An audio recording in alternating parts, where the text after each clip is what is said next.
नमस्कार, आप देख रहे हैं बहस का नंबर 1 शो ताल ठोक के और मैं हूं आपके साथ अनुराग मुस्कान। 1997 में एक फिल्म आई थी, नाम था सत्या।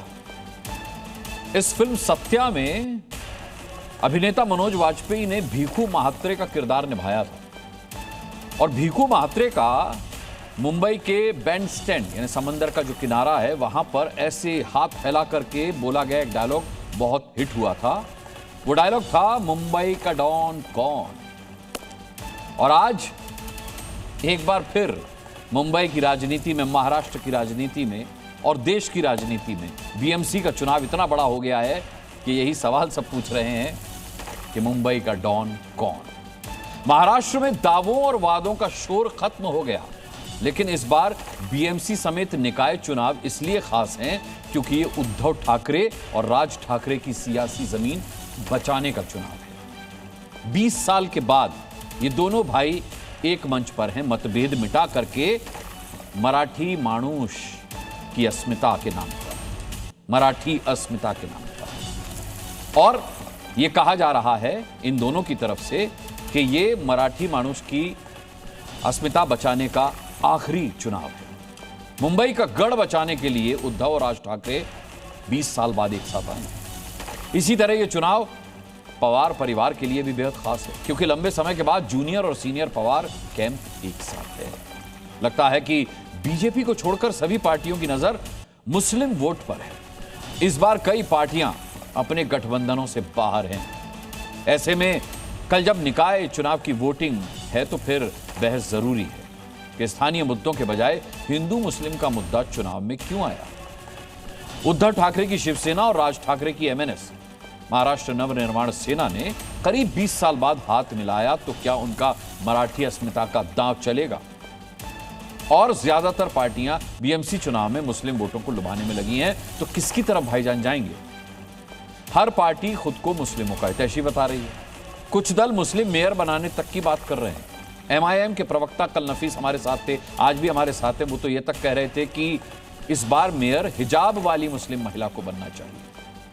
उद्धव ठाकरे की कोशिश भी मुस्लिम वोट जुटाने की है। ऐसे में सवाल है कि निकाय चुनाव क्या महाराष्ट्र की सियासी लाइन तय करेंगे? ठाकरे और पवार परिवार के लिए निकाय चुनाव क्या अस्तित्व की लड़ाई है? और ज्यादातर पार्टियां मुस्लिम वोटों की जुगाड़ में आखिर क्यों है? और भी कई सवाल है। ताल ठोक के अपने मेहमानों के सामने ये सवाल रखेंगे। हमारे साथ कई मेहमान जुड़ चुके हैं। हमेशा की तरह उनका परिचय कराने से पहले, चर्चा शुरू करने से पहले ये एक रिपोर्ट देखिए।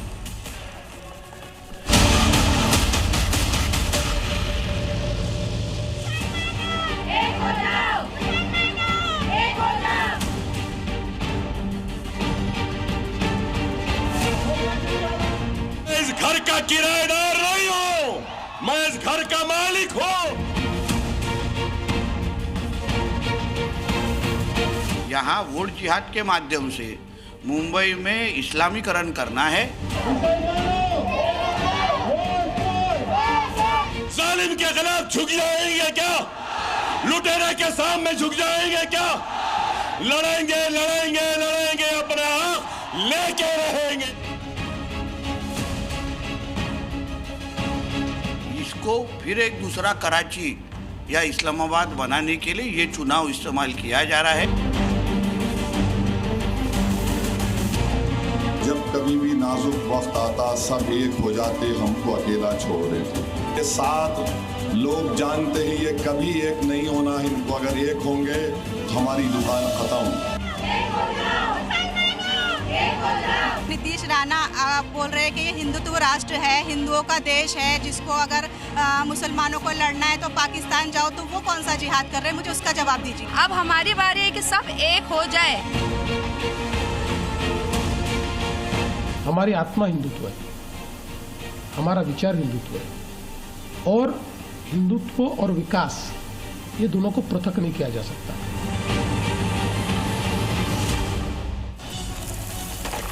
चलिए मैं इंट्रोडक्शन करा देता हूं अपने पैनल से। शहजाद पूनावाला भारतीय जनता पार्टी के प्रवक्ता यहां स्टूडियो में मेरे साथ मौजूद हैं। इसके अलावा किशोर तिवारी शिवसेना उद्धव से हमारे साथ आज डिबेट का हिस्सा रहेंगे।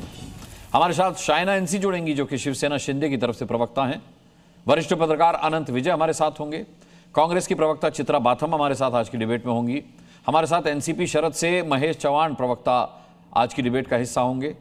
हमारे साथ एमआईएम के नेता मोहम्मद नफीस अंसारी आज मौजूद रहेंगे, डिबेट में जुड़ चुके हैं। इसके अलावा हमारे साथ आम आदमी पार्टी के प्रवक्ता विनय मिश्रा आज की डिबेट का हिस्सा होंगे, वो भी जुड़ चुके हैं। सभी का मैं बहुत बहुत स्वागत करता हूं और सबसे पहला रुख करता हूं किशोर तिवारी का, जो कि शिवसेना उद्धव से नेता हमारे साथ हैं। मुंबई की आखिरी जंग इसे दोनों ठाकरे बंधु बता रहे हैं आपके जो नेता हैं किशोर तिवारी जी। अब सवाल ये उठता है कि ये बीएमसी का चुनाव ना होकर के मुंबई का आखिरी चुनाव बताए जाने पर ऐसा लग रहा है कि जैसे ईरान और अमेरिका की जंग होने जा रही है, कोई बीएमसी का चुनाव ना होने जा रहा हो। इतना हाइपर आपने क्यों बना दिया है बीएमसी के चुनाव को कि मराठी मानुष का मुद्दा उठा लाया, आप मराठी अस्मिता का मुद्दा उठा लाए। 20 साल तक ये अस्मिता आपको याद नहीं आई, ये मराठी मानुष आपको याद नहीं आया। इन दोनों भाइयों को 20 साल बाद एक मंच पर आए हैं, आखिरी जंग बता रहे हैं मुंबई की। क्या चाहते हैं आप? अनुराग इतना ज्यादा तुम है ना, इसको मैं अच्छा एक बात बताइए, इसमें मैंने अपनी तरफ से क्या कहा ये बताइए। क्या ये सच नहीं है कि मराठी मानुष के मुद्दे पर राज ठाकरे और उद्धव ठाकरे इसे मुंबई की आखिरी जंग बता चुके हैं? क्या ये सही नहीं है? नहीं, एक बात मैं तुमको बताता हूं कि चुनाव तो अप्रैल में जून 18 में होना था। ये 18 से 26 तक नहीं हुआ। इसकी पूरी कृपा शहजाद पूनावाला की है कि उन्होंने इलेक्ट्रल प्रोसेस को चैलेंज कर दिया। और शहजाद तुम्हें मालूम नहीं, और यार राहुल नार्वेकर पैटर्न चल रहा है। 60 तो अपोजिशन के उम्मीदवार ही गायब कर दिए। मुझे लगता है कि अगर इस प्रकार के चुनाव होते हैं अच्छा तो मुझे लगता है कि आखिरी चुनाव है। दूसरी बात अभी तो बहुत जगह सर्वे भी आए, पूरा मराठी मानुष एक हो चुका है। और ये जंग मैं अभी बताता हूं, ये जो पिछले 4-5 साल से बंबई की जो हालत करके रखी है उन्होंने, तो लोगों को याद आ गए है उद्धव जी याद आ गए है कोरोना के। और उद्धव ठाकरे और ठाकरे बंधु के हाथ में बंबई सेफ है। ये सब उत्तर भारतीय गुजराती भाई, हमारे अल्पसंख्यक और मराठी मानुष को मालूम है। और 16 तारीख को आ रहे हैं हम, फिर से आ रहे हैं और बंबई सेफ है। लेकिन जिस प्रकार का पैसा अनुराग, जिस प्रकार का पैसा उम्मीदवारों को विड्रॉल करने को दिया गया था, अब तो घर पहुंच पाकिट पहुंच रहे। शहजाद मैं बंबई में हूँ, उधर ही हूँ मैं, कुलाबा में। मेरे को लगा मुझे भी पाकिट आएगा, पाकिट ही नहीं आया अभी तक। सबके घर पाकिट पहुंच गए। तो क्या ये चुनाव है? क्या ये चुनाव है शहजाद? तो आप तैयार थे? पैकेट आने के बाद तैयार थे आप? अरे भाई, जब लाखों के पैकेट आएंगे तो अच्छा, सोचना ही पड़ेगा ना। देखिए, मतलब आपने एक बहुत बड़ा मौका शहजाद पूनावाला गंवा दिया। आपने पैकेट नहीं भेजा किशोर तिवारी को और फिर भी आप दावा कर रहे हैं कि मेयर हमारा होगा। अनुराग जी, तो खुला ऑफर है, खुला ऑफर आपकी तरफ से नहीं आ रहा, लेकिन देखिए शिवसेना उद्धव की तरफ से आ रहा है। पहले तो अनुराग जी, आपके साथ फिर से डिबेट करने का मौका मिला। 2 दिन पहले भी मैं आपके साथ डिबेट में था और कल शाम को 6 बजे वो डिबेट की अवधि पूरी हुई जहां पर भाटी जी मुझे दादरी की मस्जिद में हनुमान चालीसा के लिए ले जाने वाले थे। ना उनका न्योता है, ना आपको मैसेज, ना मुझे मैसेज आया, पर चलिए ये उससे जुड़ा हुआ नहीं है। मैं आता हूं आज की डिबेट पे। पहले तो भाई किशोर जी, अपना लोकेशन मत बताओ ऐसे। राज ठाकरे ने बोला है यूपी और बिहार के लोगों को लात मार के निकालना है, आपको भी लात मार के निकालेंगे। जिनके लिए आप बैटिंग कर रहे हो वो आपके लिए क्या सोचते, जरा सोचिए तो। उन्होंने क्या बोला है आपके हिसाब से? तो आप मराठी है ही नहीं। बीच में नहीं सर, बीच में नहीं। शायद अब किशोर जी की क्या है, नाम में किशोर है पर अवस्था किशोर वाली नहीं है। इसीलिए वो भूल गए कि 25 साल से आपकी सरकार है बीएमसी में। आपने मुंबई का जो हाल किया है उसके बारे में आपको जवाब देना है। पर मैं आपको बताता हूं, और आप अनुराग जी नोट करना, और कोई प्रवक्ता यहां पे अपने किए हुए काम नहीं गिनाएगा। हमने 80,000 घर महाराष्ट्र के मराठी लोगों को मुंबई में दिया है। हमने स्लम रीडेवलपमेंट के लिए 17 क्लस्टर प्रोजेक्ट ओके किए हैं। मुंबई की सबसे मेन प्रॉब्लम ट्रांसपोर्टेशन की थी। 437 किलोमीटर का मेट्रो नेटवर्क हमने 5 साल में तैयार करने का किया है। ट्रांस हार्बर लिंक करते हैं। कोस्टल में मैं आ रहा हूं, उस पर भी आ रहा हूं। कोस्टल लिंक का हमने काम किया है। वेस्टर्न एक्सप्रेसवे का पैरेलल रोड बनाए जिससे कि 60% ट्रैफिक उससे डाइवर्ट हो सके, गोरेगांव मुलुंद लिंक हो ट्विन टनल के साथ, वर्सोवा विरार सी लिंक हो, बैंडोआ वर्सोवा सी लिंक को एक्सटेंड करना हो, ऑरेंज गेट मरीन ड्राइव का अर्बन टनल का काम हो, नवी मुंबई इंटरनेशनल एयरपोर्ट का फर्स्ट फेज हो, ईस्ट वेस्ट की कनेक्टिविटी हो, 4 लाख करोड़ के MMRDA के प्रोजेक्ट सब हमने किया। अब आपने जो बोला डूबने वाली मुंबई की, हाँ उस पर भी आ रहा हूँ, वो काम BMC का है, वही चीज सुधारनी है। इसीलिए जरूरी है कि यहाँ पर ट्रिपल इंजन की सरकार हो। प्लीज थोड़ा इतना उत्तेजित रहे। अच्छा एक मजेदार फैक्ट आपको बताऊं अनुराग जी, जो लोग मराठी की बात करें ना, आपको पता है Thackerays are not originally from Maharashtra. Thackeray ji के पिताजी बाला साहब ठाकरे जी के, स्वर्गीय बाला साहब ठाकरे जी के पिताजी के किताब में लिखा है कि वो खुद बिहार से आए हैं, और ये हिंदू में भी लिखा है, इंडिया टुडे में भी लिखा है, और धवल कुलकर्णी की किताब में भी लिखा है, खुद वो ये लोग बाहर से आए हैं। पहली बात। दूसरी बात, मराठी को क्लासिकल लैंग्वेज बनाया किसने? मोदी जी ने और देवेंद्र फडणवीस जी ने। वागनक वापस लाया किसने? छत्रपति शिवाजी महाराज का, फडणवीस जी और मोदी जी ने। किसने छत्रपति शिवाजी महाराज के नेवल इंसाइन में चाप को डाला?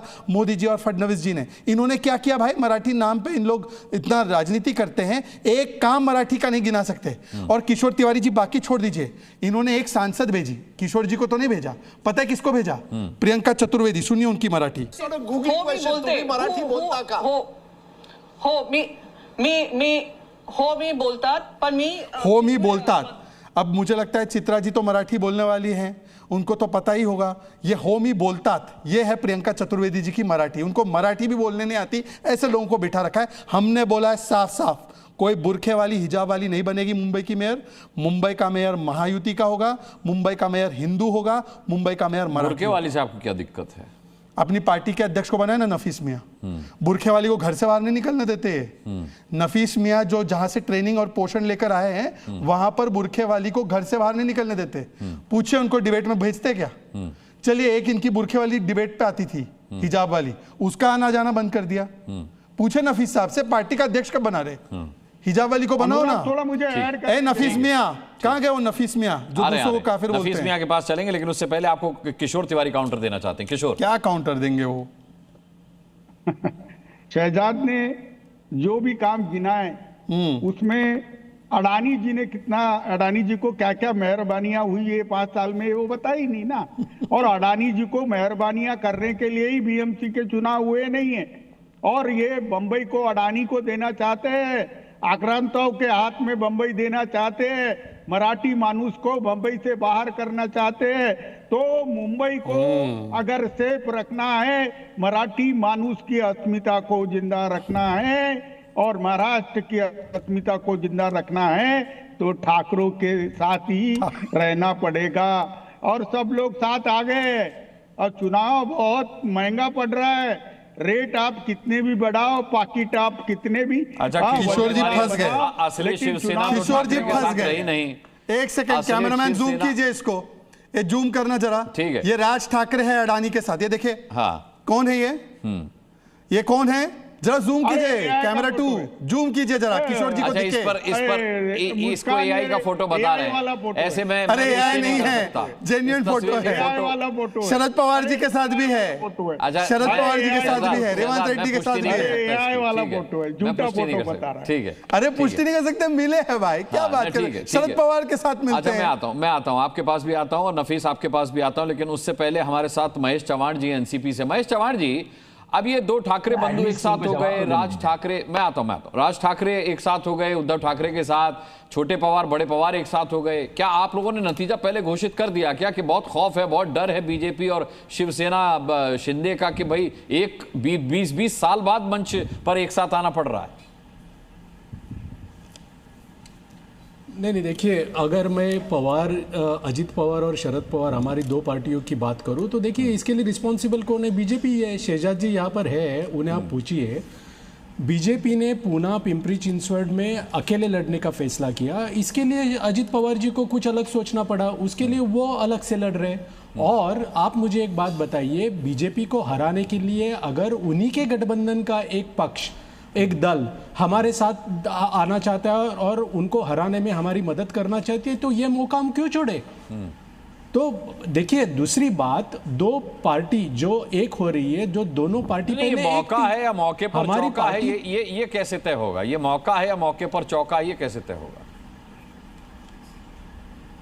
नहीं देखिए, हमारा मेन टारगेट तो क्या है कि बीजेपी को हराना। इसके लिए हम ये चाहते थे कि महाविकास आघाड़ी के जरिए हम बीजेपी का सामना करें इस चुनाव में। हम लोग ने ये चाहा था कि सभी जो महाविकास आघाड़ी के घटक दल है, जिसमें कांग्रेस भी है, वो भी हमारे साथ आए, लेकिन अनफॉर्चुनेटली कांग्रेस ने अलग लड़ने का फैसला ले लिया। तो हमारे साथ अजित दादा पवार और हम पूना में, पिंपरी चिंचवड़ में उनके साथ लड़ रहे हैं। और आपको पता है कि इसी अजित दादा को मुंबई में बीजेपी ने साथ में नहीं लिया। उन्होंने कहा कि उनके जो मुंबई के चुनाव के अध्यक्ष, जिनकी नेतृत्व में मुंबई में अजित दादा चुनाव लड़ने जा रहे हैं बीएमसी के, वो नवाब मलिक पर कुछ उन्होंने आरोप लगाए। वो आरोप की वजह से हम उनके साथ नहीं जाना चाहते, ये बीजेपी ने क्लियर किया। लेकिन इसमें भी उनकी रणनीति है, ये मैं मानता हूं, क्योंकि ये जो मुस्लिम वोट्स है, वो मुस्लिम वोट सिर्फ बीजेपी के जो विरोधी पक्ष है, जैसे कि कांग्रेस है, शिवसेना, उद्धव बाला साहब ठाकरे है, हमारा पक्ष, उनके पास न जाए, वो उसमें बंटवारा कैसे हो और वो वोट्स हमारे पास भी कैसे आए, ये रणनीति का एक भाग था। इसके लिए उन्होंने अजित दादा पवार को मुंबई में अलग से लड़ने के लिए कहा और अजित दादा पवार वो कर रहे हैं। और शायद इलेक्शन होने के बाद अजित दादा पवार की जितनी भी सीटें आएगी, उतनी सीटें वो शायद, उनको अगर सपोर्ट लगेगा बीएमसी में सत्ता फॉर्म करने के लिए, तो वो सपोर्ट ले भी सकते हैं। ठीक है, मैं आता हूं, चित्रा बाथम जी का रुख करूंगा, क्योंकि उन्होंने कहा कांग्रेस अलग लड़ रही है, और कांग्रेस ही क्या, कोई भी अपने गठबंधन के साथ नहीं लड़ रहा, बल्कि आप देखिए उद्धव राज ठाकरे एक साथ हैं, छोटे पवार बड़े पवार एक साथ हैं। तो चित्रा बाथम जी, क्या महाराष्ट्र विधानसभा चुनाव से, बिहार विधानसभा चुनाव से जो कांग्रेस को सबक मिला है, उसका नतीजा है, या फिर मामला कुछ और है कि आप अपने गठबंधन से अलग हट के चुनाव लड़ रहे हैं? अनुराग जी नमस्ते। देखिए, आप सभी को पता है कि गठबंधन से अलग होने का सिर्फ और सिर्फ एक ही कारण था कि मन से जिस तरीके से लोकल चुनाव में उनके साथ में चली गई थी, उद्धव बाला साहब ठाकरे शिवसेना के साथ चली गई थी, और इस वजह से उनकी जो वायलेंस वाली विचारधारा रही है, उसके साथ हम सरोकार नहीं रखते, और इस वजह से हमने अकेले जाने का फैसला किया था।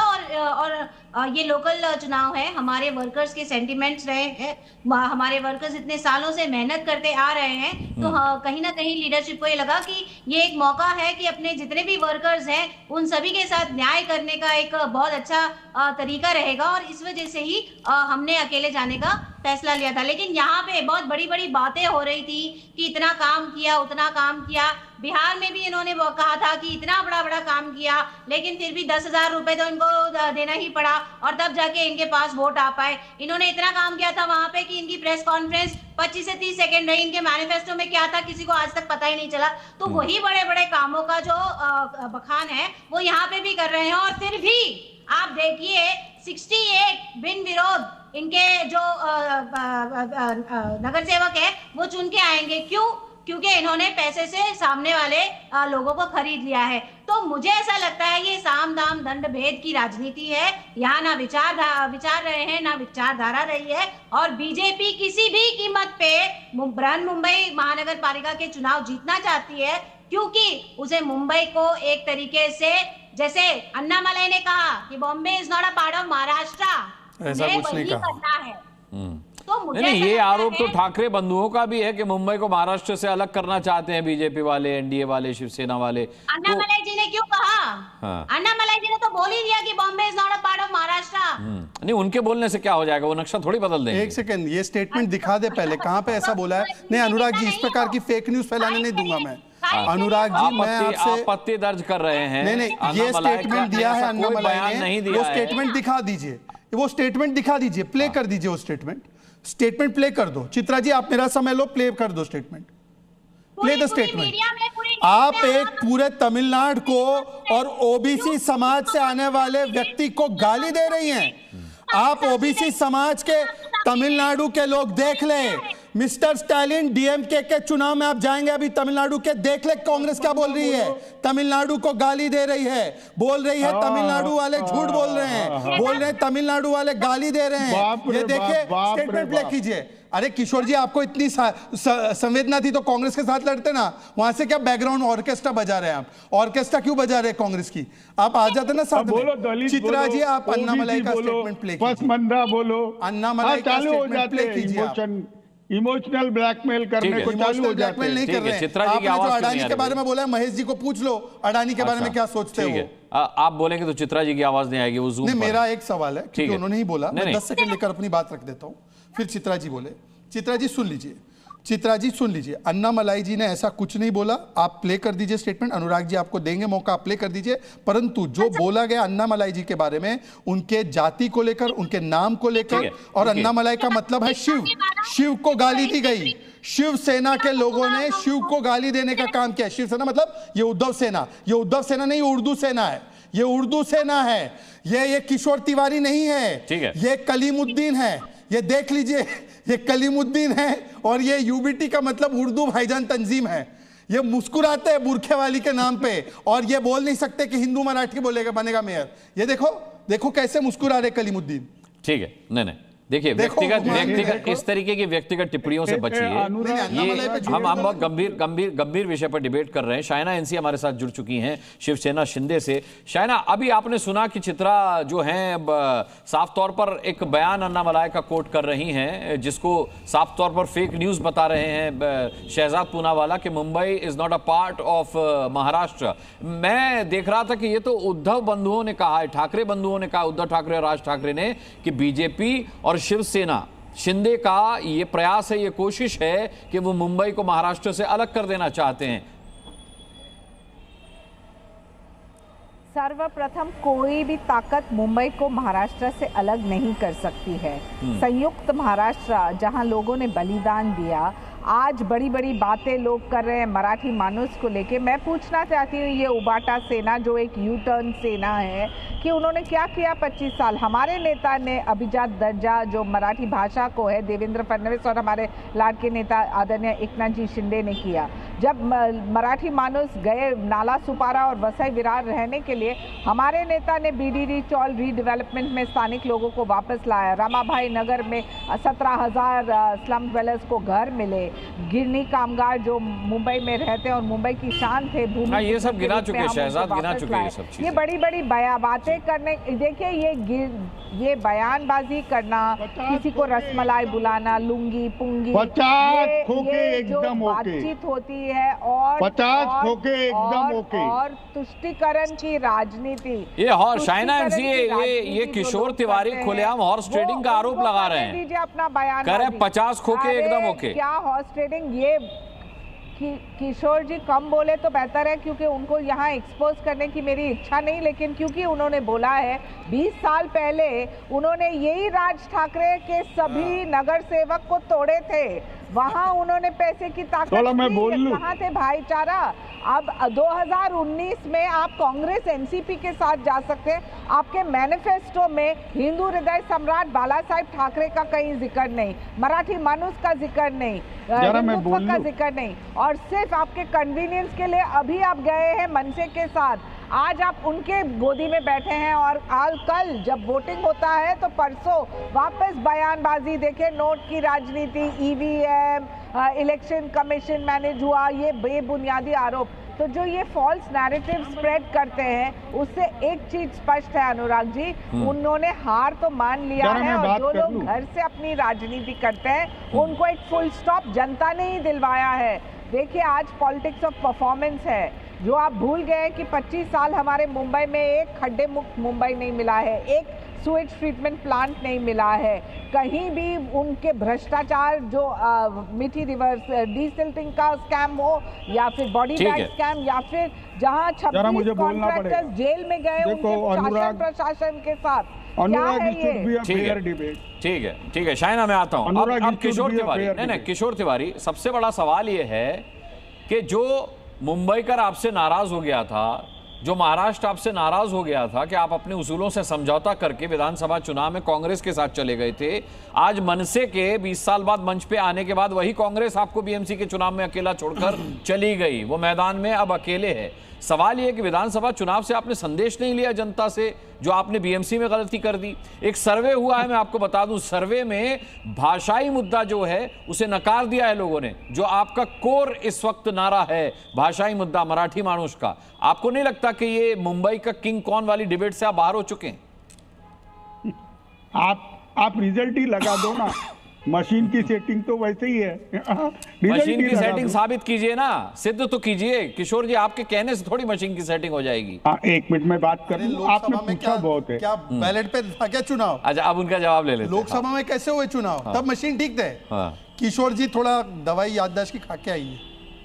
अरे कैसा ये शहजाद तुम्हारा जमने वाला नहीं है, मैंने बोला हूं ना। हाँ। और ये किराए पे तुमने जो भेजी है मेरी बहना, लाडली बहना, उनका भी कुछ जमने वाला नहीं है। मैं एक बात बता देता हूँ, 25 साल तक जिस शिवसेना ने राज किया उसके 90% लोग अभी ये 50 खो के एकदम ओके में हमारे शिंदे साहब लेके चले गए। तो जो कुछ है 25 साल का विकास, उसमें शिंदे साहब भी उतने ही शामिल है। हाँ, बशर्ते हमारी बहना नहीं थी वहाँ, बहना को अभी एडजस्टमेंट पे भेजा है। आप खुद कांग्रेस में थे, आप खुद कांग्रेस में थे तब। किशोर जी कोई नई गाना गाइए, आपके बारे में कांग्रेस में थे। इतनी आपत्ति होती है तो बताइए कि आपका विजन प्लान क्या है? अनुराग, मैं बोलने को जा रहा हूँ। अनुराग गजब है भाई। अच्छा किशोर जी को सुनिए। अनुगे बीजेपी के पास एक शहजाद पूनावाला और शाहना एनसी शिंदे के पास, ये दोनों भी हायर परचेज पे गए वाले लोग हैं और कितनी वफादारी से बोलते। मैं एक बात बता देता हूँ, 25 साल का जो विकास है वो ठाकरे जी ने किया हुआ है। पे भी नहीं है और इंस्टॉलमेंट पे भी नहीं है। आपको वो माने तब आप बोले उनके लिए। वो आप ऑफिशियल स्पोक्सपर्सन है या नहीं, वो भी उनको बोलने दीजिए। अरे मुझे आप हमारे बारे में चिंता मत कीजिए किशोर जी, पर्सनल कमेंट्स देना ये आपकी बात है।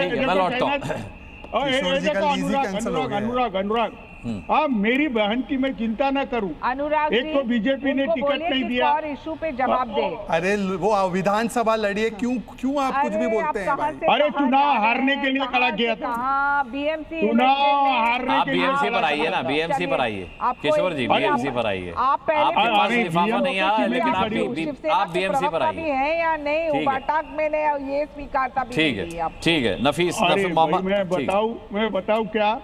अच्छा हो गया शाइना एनसी तुम खड़ी नहीं रही, लेकिन म्युनिसिपालिटी में भी आप गिर जाती। मैं अभी बता रहा हूँ, क्योंकि तुमको है ना विक्टिमाइज करने को, बहुत धन्यवाद करने आपको, आपके आशीर्वाद देने। मुझे नहीं चाहिए आपका सर्टिफिकेट, प्लीज आप इससे उभर के आइए।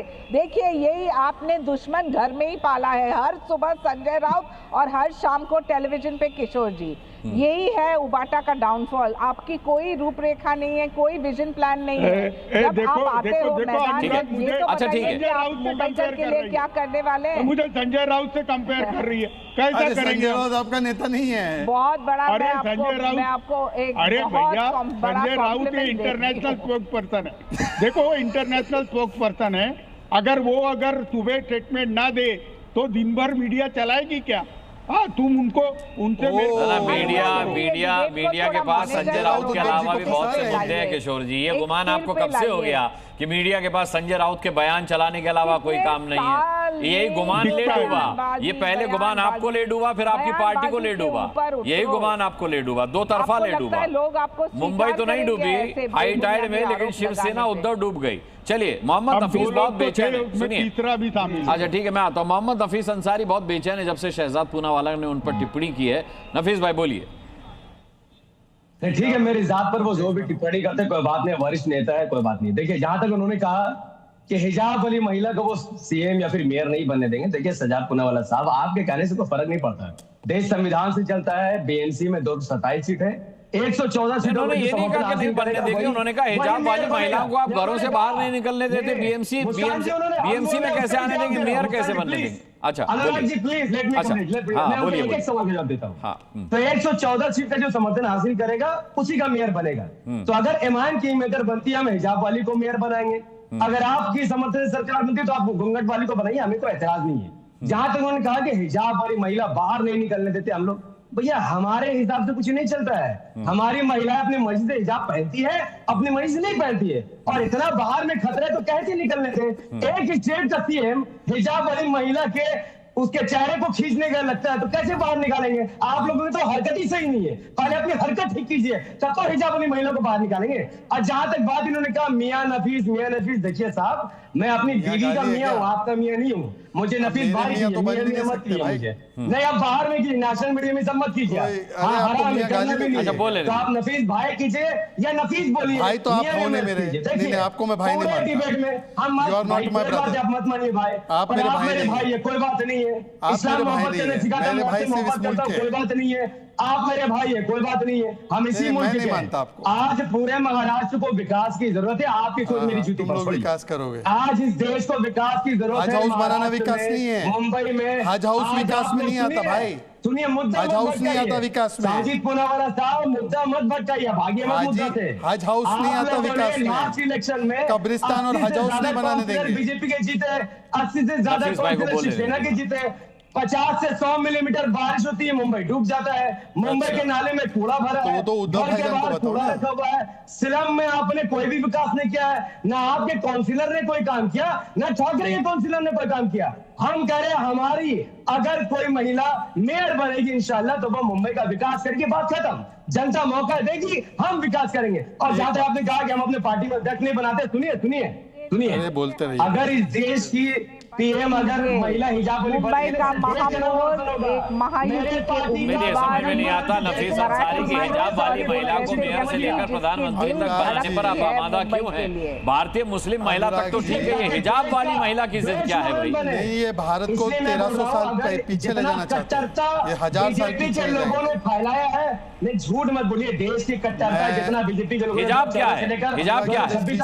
हिजाब क्या है? कुछ लोग हिजाब को भी कट्टरता बताते हैं नफीस भाई, कुछ लोग हिजाब को भी कट्टरता बताते हैं। हिजाब क्या है? वो खुद कट्टर है। जो काम जबरदस्ती करवाया जाए वो कट्टर है, जो अपना मर्जी से किया जाए वो कट्टर नहीं होता है। ये क्या बात होगी? अगर हमारे देश के हिंदू समाज के लोग गौमूत्र पीते वो कट्टरता नहीं, लेकिन कोई जबरदस्ती पिलाएगा वो कट्टरता है। क्या बात कर रहे हैं? ठीक है, लेकिन कोई ये नहीं कहता ना गौमूत्र पीने वाला प्रधानमंत्री बने या मेयर बने, गौमूत्र पीने वाला ही प्रधानमंत्री बने, ऐसे भी कोई नहीं बोलता। कोई बात नहीं, ठीक है विनय मिश्रा मैं आ रहा हूँ, जवाब निकल जाएगा। ठीक है ऐसा है, सुनिए पहले तो संविधान की हमको बातें मत सिखाइए जिसके पार्टी के नाम में मुस्लिमीन है, पहले भारतीय लगाइए फिर संविधान और सेकुलरिज्म का ज्ञान बांटिए। दूसरी बात बीच में मत बोलिए। दूसरी बात ये ग्रेटर हैदराबाद म्युनिसिपल कॉर्पोरेशन में बिठा दो ना हिजाब वाली को, वहां पे नहीं बिठाना है। आपको मैं बोल रहा हूं हमारा मेयर महायुति का हिंदू बनेगा और मराठी बनेगा, और डंके की चोट पे बोल रहा हूं। पर ये किशोर तिवारी मुंह बंद करके बैठे हैं, ये यहाँ पर बोल रहे बुरखे वाली किशोर तिवारी जो बोलते हैं हिंदुत्व के पोस्टर बॉय है। एक शब्द नहीं निकल रहा इनके मुंह से, कांग्रेस के मुंह से एक शब्द नहीं निकल रहा। केवल मैं और शाइना इंसी बोल रहे हैं हिंदू बनेगा, मराठी बनेगा। कान खोल के सुन ले ओवैसी, कान खोल के सुन ले, कान खोल के सुन ले ओवैसी। यहाँ पर ममदानी नहीं चलेगा, यहाँ पर मराठी चलेगा। ये ममदानी बनना है तो हैदराबाद में बनू ममदानी। ठीक है, छोड़ दीजिए। हैदराबाद में बनू ममदानी। ठीक है, विनय मिश्रा हमारे साथ हैं। विनय मिश्रा अगर आप देख रहे हैं कि मैं कुछ कहना चाहती हूँ। आप अच्छा शाइना संक्षिप्त रहिएगा, मेरे 2 गेस्ट अभी बचे हुए, बोलिए। बहुत ही संक्षिप्त। देखिए महापौर कैसे बनता है, संख्या के आधार पे। इनकी कोई संख्या नहीं, उन्होंने सिर्फ तुष्टीकरण की राजनीति, वोट बैंक की राजनीति की है। जब एक महापौर बनता है तो वो महायुति का ही बनेगा, ये एक हिंदू और एक मराठी मानुष। लेकिन उस व्यक्ति जिसका दिल धड़कता है मुंबई के लिए, या उस महिला, आज हमें गर्व है कि एकनाथ जी शिंदे ने 90 सीट्स में से 63 सीट्स महिलाओं को भी दिया है। वो महिला भी बन सकती है, वो पुरुष भी बन सकता है, लेकिन वो व्यक्ति जो काम करेंगे मुंबई के लिए भ्रष्टाचार की उबाटा सेना की जो है उसकी बंद होगी। साड़ी पहनना कट्टरता है क्या? जवाब दीजिए मुझे, सिर्फ एक जवाब दीजिए। साड़ी पहनना कट्टरता है क्या? कोई स्कर्ट वाली बोली कि साड़ी पहनना, साड़ी की तुलना बुरखे से कर रहे हैं। नहीं साड़ी की तुलना बुरखे से कर रहे हैं। साड़ी की तुलना बुर्खे से करने के ये दिवालियापन है इनका। लेकिन कोई जबरदस्ती साड़ी पहनाएगा तो ये क्या वाहियात तुलना है, ये कंपैरिजन वाहियात है, ये वाहियात कंपैरिजन है। नफीस अंसारी, ये साड़ी और हिजाब का कंपैरिजन ही नहीं बनता। साड़ी और हिजाब का कोई कंपैरिजन नहीं है, साड़ी और हिजाब का कोई कंपैरिजन नहीं है, भारत में तय करती है। साड़ी और हिजाब का कोई कंपैरिजन नहीं है। नफीस अंसारी, आपत्ति दर्ज करता हूं। चलिए विनय मिश्रा हमारे साथ हैं। विनय मिश्रा, आप देखिए उद्धव ठाकरे का जो गठबंधन है वो इंटैक्ट नहीं है। मनसे के आने के बाद कांग्रेस अलग हो गई, लेकिन महायुति जो है वो भी इंटैक्ट नहीं है। अजीत पवार अलग हो गए। ऐसे में सवाल और बड़ा हो जाता है कि मुंबई का किंग कौन? सबसे पहले तो अनुराग जी आपको बहुत बहुत बधाई। आपके नाम में ही मुस्कान है, तो आप बहुत मुस्कान के साथ डिबेट कराते हैं जी। जहां तक आम आदमी पार्टी की बात है, मैं एक बात बहुत स्पष्ट करना चाहता हूं जी कि जिस तरीके से जोड़ तोड़ की राजनीति महाराष्ट्र में हो रही है, हम उससे बिल्कुल अलग है। हमारा जितना भी कैंपेन है इशू बेस्ड है।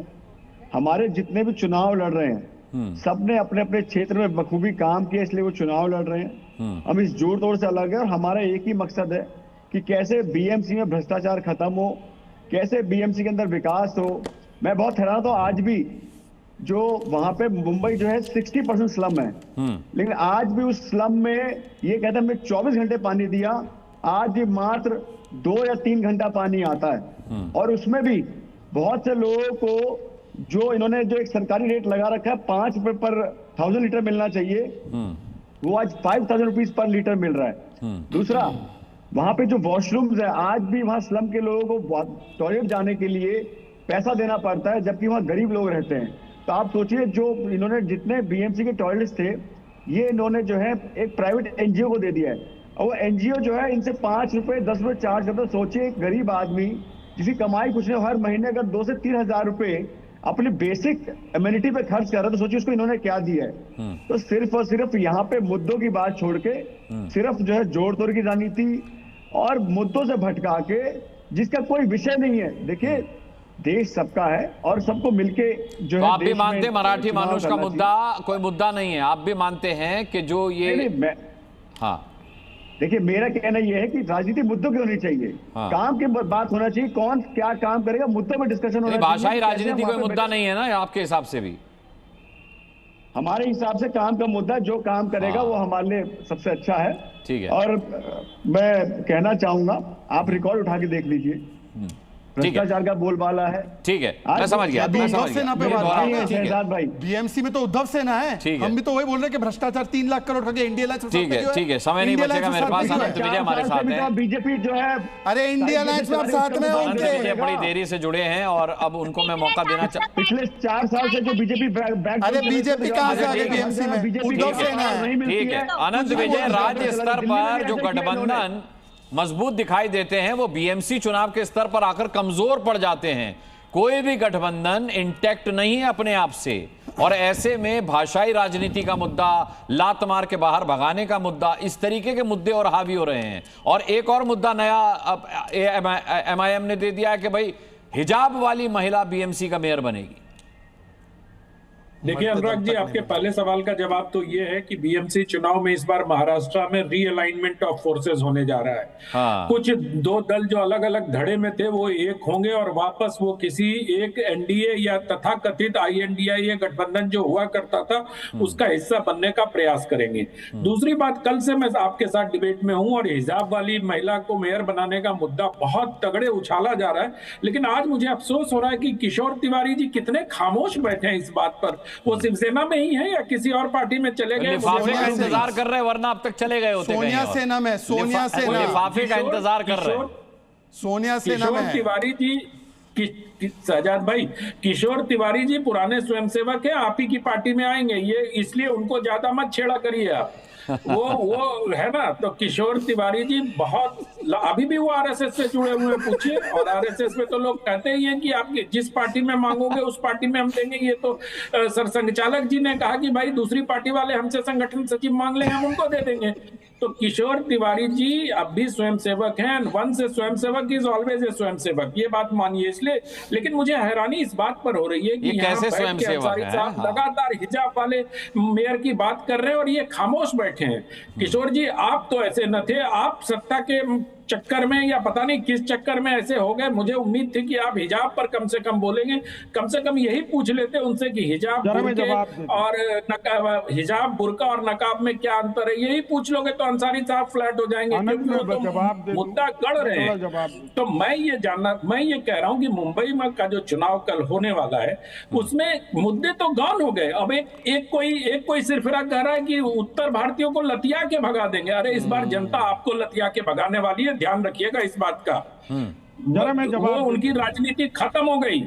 जो किशोर तिवारी जी, अगर आप तिवारी हैं और उत्तर भारतीयों को लतियाने की बात आप इतना समय दीजिए कि किशोर जी का जवाब ले लूं मैं। कह रहे हैं तो इतना आसान नहीं है उत्तर भारतीयों को लतिया देना, ठीक है ना। उत्तर भारतीयों को गाली देने का खामियाजा इस बार आपकी पार्टी को मत पत्रों के जरिए दिया जाएगा। और ये सब कहना बंद कर दीजिए कि मशीन तुम्हारी, ये सब अब राग पुराना हो गया। किशोर जी जवाब दीजिए, समय खत्म हुआ है, जवाब दीजिए। देखो अनुराग जी, धन्यवाद। हिजाब पर खामोश क्यों है? तो बोला। अरे अनंत विजय, मैं एक बात बताता हूँ।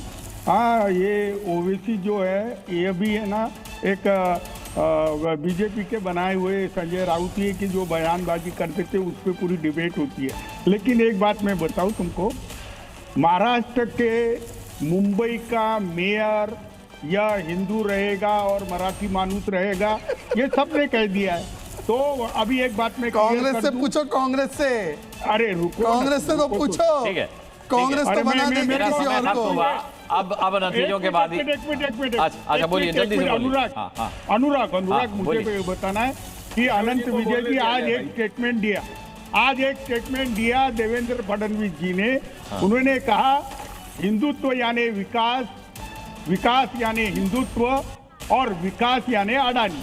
क्या तुम इससे अरे शरद पवार जी की पार्टी को पूछ लो अडानी के बारे में। किशोर जी, आपको मैंने बोलने दिया और मैं अपना क्लोजिंग स्टेटमेंट नहीं दे रहा क्योंकि समय बिल्कुल खत्म हो चुका है। तो कुल मिलाकर के सभी का धन्यवाद करने का समय बचा है। आपका भी, दर्शक में धन्यवाद, पैनलिस्ट का भी बहुत बहुत धन्यवाद। कल शाम 5 बजे फिर किसी मुद्दे के साथ ठोकेंगे ताल, पूछेंगे सवाल। तब तक के लिए अपना बहुत बहुत ख्याल रखिएगा। अभी के लिए मुझे इजाजत दीजिए, नमस्कार।